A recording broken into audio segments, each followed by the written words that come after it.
Time for tonight's rewrite. If you've been watching our continuing coverage of the debt ceiling crisis, you know who this guy is. Why did the Senate vote 97-0, Chris? 97-0 against the president's budget. Why? Sir, why? You signed. I'm just asking. He didn't make any more sense when he was on this program. Would you have voted no on every one of the 18 Ronald Reagan debt ceiling increases? Hey, Lawrence, I'll give you an honest answer. I don't know. What's interesting to me is... So there might have been a debt ceiling increase that you would have voted for, just not an Obama debt ceiling increase. No. Freshman Tea Party Congressman Joe Walsh is everywhere these days, talking about how we have to get our fiscal house in order. He posted this on YouTube. You don't like ultimatums? Tough. Here's my ultimatum. I won't place one more dollar of debt upon the backs of my kids and grandkids unless we structurally reform the way this town spends money. I won't place one more dollar of debt on the backs of my kids. You know, there's no rule that says politicians have to mention their kids in their political rants about the national debt. As much as it's become a standard phrase, our children and our grandchildren will be paying this debt, that sort of thing, it is not mandatory speech-making language. It is a choice, a personal choice. Every politician who does that makes the personal choice to use their children for rhetorical effect. Once you start using your children as exhibits in political debate, once you start talking about the financial burdens they will face in the future, you have just opened the door to fair questions about financial burdens they may face now, especially if you are behind in your child support payments to the tune of $117,437. That's right. The man who says, I will not place one more dollar of debt on the backs of my kids, owes those kids, his ex-wife Laura Walsh, $117,437 in child support. Years of child support. Joe Walsh's lawyer offers this reprehensible defense. Joe Walsh hasn't been a big-time wage earner politician until recently. He's had no more problems with child support than any other average guy. Sounds like Walsh's lawyer is a specialist in deadbeat dads.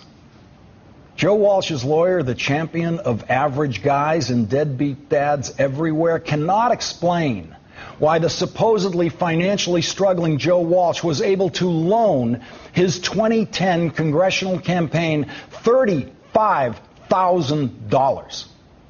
Nor can Joe Walsh's deadbeat dad lawyer explain how Joe Walsh got his hands on $35,000 to loan his campaign $35,000. Nor can Joe Walsh's deadbeat dad lawyer explain why Joe Walsh's campaign fund has paid him back at least $14,000 for the loan, while Joe Walsh hasn't paid the several years of child support he owes the mother of his first 3 children. Nor can Joe Walsh's deadbeat dad lawyer explain how the impoverished Joe Walsh was able to take vacations with his girlfriend in 2004 to Mexico and Italy while refusing to pay child support. In a court filing in December of last year, Laura Walsh's attorneys wrote, the apparent availability of large sums of money from either his employment, his family, or his campaign has allowed him to live quite a comfortable lifestyle, while at the same time, due to his failure to pay child support or any of his share of the educational costs or medical expenses, Laura and his children were denied any of these advantages. It is time to deny deadbeat dad Joe Walsh some advantages. In order to teach deadbeat dad Joe Walsh a lesson about family values, yes, the very same family values that so many Republicans try to exploit politically while failing to come close to living up to them in their own lives, deadbeat dad Joe Walsh is hereby banned from this program. He can go tell his lies about his family values and his sense of fiscal responsibility elsewhere. I can only hope that a ban on deadbeat dad politicians who lie about their family values will extend to all political television programs on all networks. But I can only control this hour. If you want to hear the ravings of deadbeat dad Joe Walsh, you will have to go elsewhere.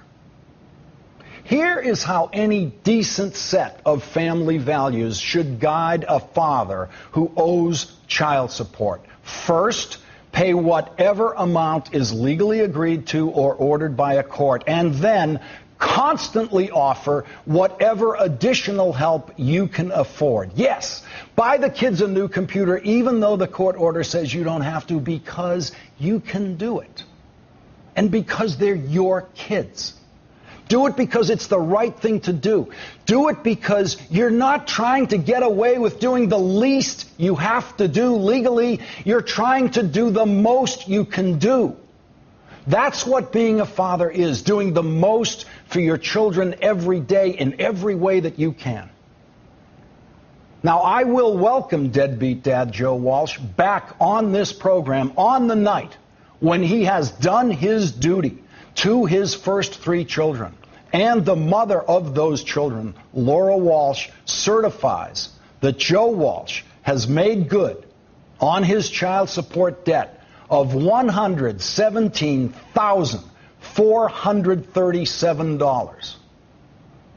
Joe Walsh, deadbeat dad, has earned a burst of fame in the debt ceiling crisis by being a champion of the no-compromise school of governing, a champion of the childish and idiotic no-compromise Tea Party. We've seen what Joe Walsh is like as a no-compromise congressman. We've seen what he's like as a no-compromise husband. We've seen what he's like as a no-compromise ex-husband. And to our utter disgust, we now know what he's like as a no-compromise father.